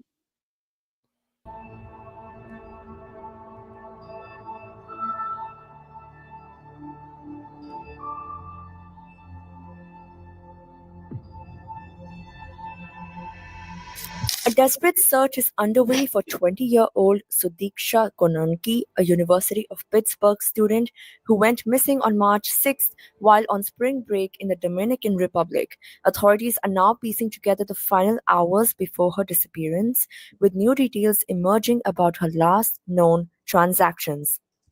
According to a New York Post report, Sudiksha Wow. made 2 Venmo payments on the afternoon before she vanished. The first at 2:54 p.m. was sent to an unspecified user with a transaction including a sailboat emoji. The second transaction, made 40 minutes later, referenced Coco Bongo, seemingly pointing to the well-known nightclub in Punta Cana. Meanwhile, investigators have identified 24-year-old Joshua Riibe as a person of interest in her disappearance. The Loudoun County Sheriff's Office in Virginia, where Konanki's family resides, confirmed that Riibe was last seen with her at the Rio Republic Resort. However, officials stress that this remains a missing persons case and Riibe is not considered a suspect at this time. U.S. federal law enforcement agencies, including the FBI, have joined Dominican authorities in the search. The case has also drawn attention from University of Pittsburgh officials who say they are in close contact with Konanki's family and law enforcement agencies.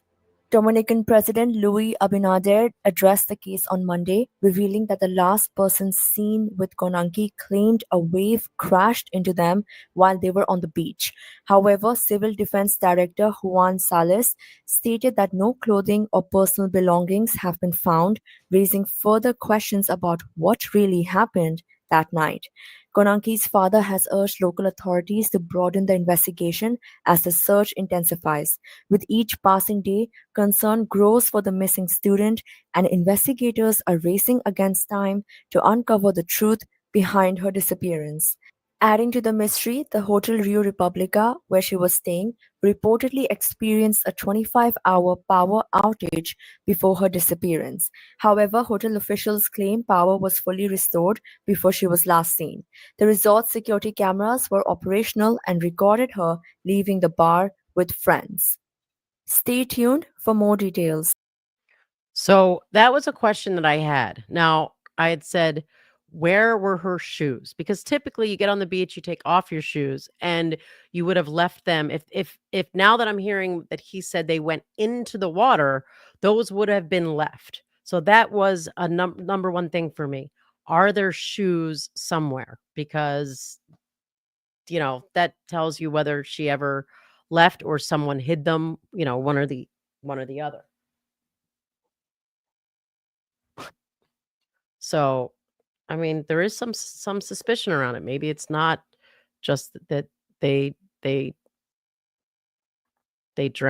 she drowned, but it's also a very real, possibility. Yeah. I mean, This poor but guy. kind of like how it plays out though, like because like you and I we were talking about it with our 18-year-old, and she was immediately like, this guy's sus, and we're like, well, like if they're both intoxicated, it's early morning, they're probably at a all-inclusive. They're probably like when I've seen the video, like the first thing that they had written that she looked like she was staggering. She didn't look like she was staggering to me, but so if like they both go out and like if this wave crashes on him, like how is he just like leaving her? So he gets out to the beach, he like lays down, passes out or something. She's like gone, but her shit would still be there. Right. Right. That's the issue, is that, well, at least her shoes, unless it was that the water really rose. I mean, it depends on what the tide was like. If it rose into the location where they put where her shoes were, well, then maybe that's why the shoes are gone. It sounded like someone local was saying that you would expect items or a body to wash ashore. So, I guess we'll have to see, but I'm not ready to accuse that guy that she was on the beach with. No, I mean, because if you're out, like we've had that situation where we're out late on a beach. I mean, you're not bringing your towel, you're not getting in your swimsuit. Like if you're going in, you're just taking your shoes off, you're just leaving them there. So it's not like she would have had like her beach bag and all of her stuff with her. You know what I'm saying? I was So gonna say I was looking to see what they were wearing when she left, and it looked, at least her friends, I thought, actually had pants on. She might have had like a jean jacket or something, which you'd expect her to take off before she got into the water. But again, depending on the tide and what was going on, could things have gotten sucked out? And again, also depending on the tide and the current. Typically I'm used to, things would sort of wash back up on the ocean, but depends how strong the current is. I guess it could get sucked out too. okay.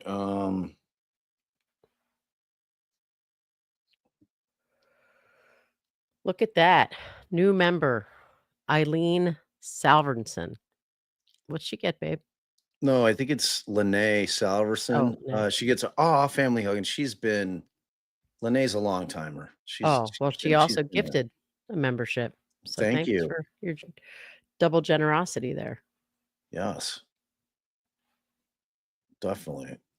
And so if you guys didn't see my post, I did reach out to Julie Murray, and she told me definitively there is no new update on my sister. What's out there is untrue, so we're not reporting it. I consider Julie Murray to be the Obviously only source. So, yeah, I think that's nothing burger, and I'm glad that I checked with Julie. It would have been super exciting. Wow. It could have been like, I got real excited about it. I'm like, oh my God. Like that just the other day, somebody, like, I don't know, somebody asked like, what's the one case that like I would like to see get solved, and that's it. Especially because we know Julie and she's so awesome. She's really tirelessly trying to get justice and control of her family story. Both. She's trying to do both those things. All right. So no. What is MRD 21875 is a new member? Oh. Family hug. Welcome to the family. All right, so hold on. Sleuthy, is that legit? Shuby, who has been, or Okay, Shuby's, so Julie's saying I almost played this. So Nicole had sent me this. I almost threw it up. It was like the 911 call. I'm like, how is anybody getting the 911 call from the Brian Koberger case? So that's if you've heard it or see it, hear it, it's fake. But we were together about 5 years, I think, when he proposed. yeah. Yep. All right, and let me see. So we've got there was one last thing I wanted to talk about. So I reached out to you guys know that I'm pretty interested in the Mickey Steins case. That is the case where the sheriff shot the judge in his chambers down in Kentucky. And recently they had court, and it is the defense is going to be using the insanity defense, the mental defect defense in that case. And I had seen that Stein's attorney went on to Vinny, and then of course I reached out to him. So he hasn't gotten back to me yet. I'm like, hey man, I like, told you what- I've got a phone. I've spoken to 2 lawyers involved in that. I could have called somebody if you wanted. Well, I think those were. I don't think they were this guy. I remember. No, I I don't think remember they were. those phone calls. Did you already thank Jessie and give her a family hug? She was from early on in the live. No, I didn't give any early family hugs. No. Let me see. Aw, family hug. Welcome, Jesse. Welcome to the family. We love having you. Did you throw up all the Allie was yelling at me? She texted me. She's like, we're doing something serious. Don't be putting up like funny super chats. I'm Yeah, like, not when we were still listening to the. I mean, everything we the- cover is serious though. I know, but we were still listening to the press conference about MV1. Yeah. Okay. So I have only gotten one email. Well, I know Sarah won a t-shirt. I believe did Dom's mom win a t-shirt? I need everybody who won either the stickers, if you're in here now. We had the one day that we had the sticker win, which I'm supposed to mail my set to Megan as well, but nobody emailed the email. Can Trace or Mandy, can you throw the email? If you won the t-shirt, I need to get an email from you with the size and what shirt you're picking. I don't know, like I got one email, but they sent it to my email and that got buried in a million emails. So if you were a winner from the last I'll Grift help you contest, search your emails for the word t-shirt. yeah.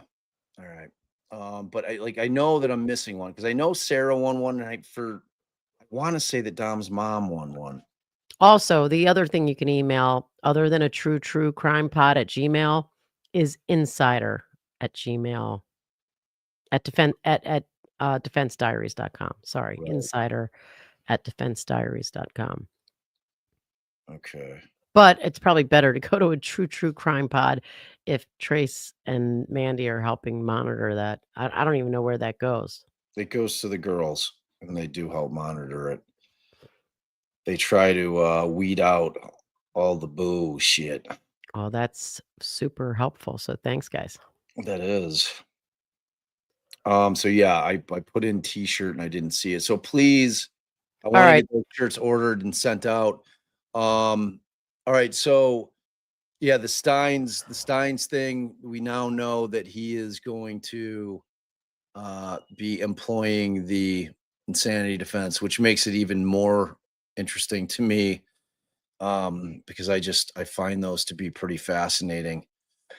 But there was some news coming out that there was potentially a sex scandal involved.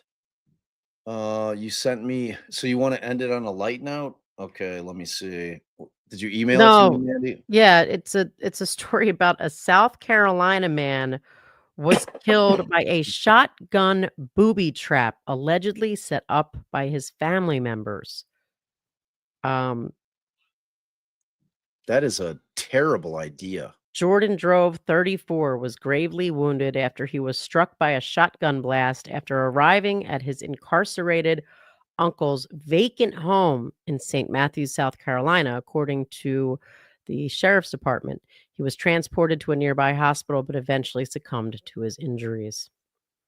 So a vacant house that was set with a booby trap. They said it was believed at the time the residents may have been booby trapped, the sheriff's office said in a statement. A perimeter was set around the residence as deputies slowly made entry into the home, where they encountered a shotgun that had been rigged at the back door to go off once anyone attempted to gain entry. A further sweep of the residence showed the front door was barricaded shut with no other occupants inside. Okay. All right. So here, this is what we'll end on. Megan sent me one more. Sounds pretty interesting. It's right up Allie's alley because she loves nothing more than ghost stories. They are her favorite thing ever. So this is kind of a weird one. I'm a sucker for a ghost story. You are indeed. You are indeed. All right. So this, and we're going to end on this one for Felonious Friday. Okay. Wow. Let's see. All right. Hold on. Let me pull this one up. Oh, I got it up. Yeah, you just have to make it big. Let me see. What's happening? Oh, there we go. I did it. Unfortunately, there's a commercial. Why? I don't know. Like it's a news report or something. All right, here I'll play it off screen because I'm not about to advertise for this company, whoever they are. It's like a news site. Oh, we did use that company. We got a real nice fifth wheeler for our music festival. It was the first time I used it. They dropped it off and everything, set it up. What? Fifth wheeler we got for the Leo Fest when we brought the girls. Oh, yeah. That was with Outdoorsy. That's the ad we're seeing. Oh. Okay, so here we go. So this sounds like a crazy case. All right, so here we go. All right. In Seminole County is now part of a new investigation in Las Vegas. Okay, so wait, we got to play the very beginning. Convicted of killing his family in Seminole County is now part of a man convicted of killing his family. That's how it starts.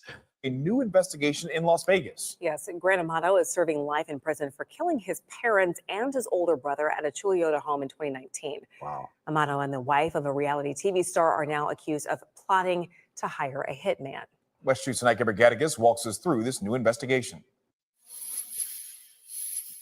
We got a hold of this arrest report from Las Vegas Metro Police, which details text messages between Florida convicted killer Grant Amato and a woman accused of trying to hire a hitman to have her husband killed.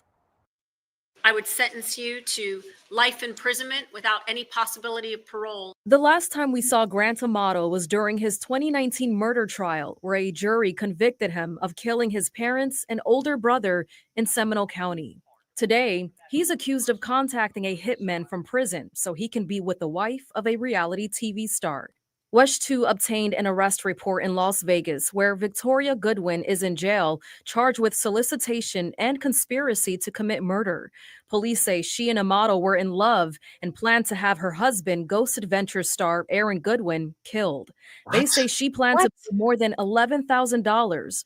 The report claims, quote, Victoria had become aware of Amato through a true crime documentary and began writing to him. She described their relationship as pen pals. This is not a ghost story. Last year, a corrections officer in Florida got a hold of Amato's phone and found They were a ghost hunting TV I show. know, but you've tricked me into thinking it was actually a ghost They're story. hunting for ghosts. text messages Wait, between pause him and it. Goodwin, where she allegedly I mean, Jesus. You decide to kill your husband to be with a man who is spending his life in prison? for killing his family and his brother. Let's say just who cares what he's in prison for his life, and you're For going killing his family and his brother, which would be in his family, his parents and his brother. It's unbelievable. Like, the human condition is so bad. It's so bad. Said, I'm so anxious. LOL. I just can't believe it's happening. How did I get to this point? Yeah. Am good I a bad question. person because I Yes. chose to end his existence, not Yes. divorce? Investigators say Hmm. Goodwin told a model about her husband's schedule, and at one point, a model contacted the hitman saying in part, quote, he's asleep right now in the hotel room. Brother, I need to know what is going on. Can I get an update? Was it done? David Haas is a criminal defense attorney and former prosecutor in Central Florida. He says if convicted a second time, a model's sentence could change. It really depends on what, if anything, they're going to charge him with, or whether or not he's going to play a role as a witness in the case. Goodwin is accused of telling officers that Conspiracy she to was having commit red problems in rum. her marriage, saying in part, quote, she described herself of sometimes daydreaming of being in a different situation. Victoria expressed her feelings of wanting to be without Aaron and with a model, to a model which she described as fantasy or daydream. Sanai Gebergerges, West 2 News. What the Aaron Goodwin what? Oh my God. That story's insane. That's That is ridiculous. That's not a fun little story. That's like a That's completely horrible. warped, twisted, sick, No, sick. demented story. Like, All right, I'm oh, thanking people. all right. Afton, thanks do for it. your generosity. Let's get this party started. I don't think y'all met the goal. Sorry. Gift for the grift. Thanks, mean, Meg. I appreciate it. Shaboogies, Spoogs. we thanks for your generosity. Genuinely would love to know your dad's take on the Delphi of it all in puppet form, of course. I mean, his dad thinks he's being railroaded. He can't believe this guy's being railroaded. Can we laugh at this one, please? Wait. I don't think we can laugh. It's not a laugher. Ugh, it's just I'm still rattled from the whole No, I don't want to talk poor about him Connecticut anymore. guy. It's Yeah. like Thanks, Dance Kinetics. Bomb Seeger is the GOAT. Thank you, Dom's mom. Very generous. Free Karen Reed, send me Portillo's. Was someone supposed to get Portillo's? Was that the deal? no, and I have Glama Suze, thanks for your generosity. divorced Portillo's so Dick Portillo, famous Chicagoan, who famously started Portillo's out of I think it was out of a van. Like he was like the OG food truck. And like he was like for his water, he used like a water hose, which nowadays we know is very, very bad for you. So, but like he built this empire, this Portillo's, which is Chicago hot dogs and Italian beefs. And he's got this huge empire, was expanding, just had stores all over the place. And then he sold out to some corporate pimp company. And the first thing they did was get rid of Vienna beef, all beef hot dogs, and change to some imposter, not all beef hot dogs. They started charging for sweet or giardiniera peppers on the beef. They started putting less. It's beef part of on an the Italian beef. beef. It's Right, part of it's it. part of the sandwich. Otherwise, you call it something else. You call it like a French dip. Right. But don't sell me an Italian beef and then charge me for the peppers. You're gonna charge me an Is that a extra principle? 75 cents for the peppers. I'm not having it. No, So, we're like, my done. kids loved Portillo's. What's up, Kaylin? And I'm like, no, I'm not doing it. I'm not doing it. So it's like a super like I'm whatever when the kids get done. it. I'm divorced with them. I divorced Portillo's. It's like All I've right. cracked like twice. Melanie Parker, thank you. She loves Felonious Fridays and puppets. I don't know which one I just covered up after that, but Hope Ate Fear, thank you. Brang the puppet, brang it. You guys were like, if I don't hold you to the goal, which was 15, you guys sent 8 Super grifter. supers, then I mean, what kind of super grifter does that make me? Not a good one. Right. Get It a makes me a hold. terrible, terrible grifter. Thanks, Dr. Vonda. What did you promise? I was gonna bring the Oh, the just bad Bob puppet back to say just goodbye. just let him say goodbye. Would the No. police presser be argued as prejudicial? I mean, technically, yeah, Yeah. police I don't know. presser prejudicial. It's hard to pick and choose to be like, well, who cares how prejudicial it is? That woman, she's guilty. She deserves it. It's pretrial. We got to keep our um innocent until proven guilty hat on.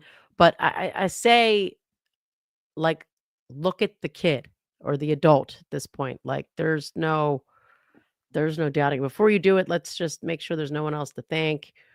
Marissa, have you guys been to Joliet prison? We have. Real shithole. Thanks for your generosity. DSN, thanks for your All right, generosity. beautiful messy ball. I am friends with Julie Murray, Maura Murray's sister. That is not accurate. Like, whatever's being reported, I messaged Julie. I said, is this true about what they're saying about this guy that they're claiming is a new suspect? She says unequivocally, no, there is no new news about my sister. I think she just posted something. I think she was hearing from people all day. So I think if you go to her TikTok, it sounds like she posted something over there. So I'm sticking with Julie on this. So that's that. Like Julie's the What's your dad definitive think? source. All right. I love you guys.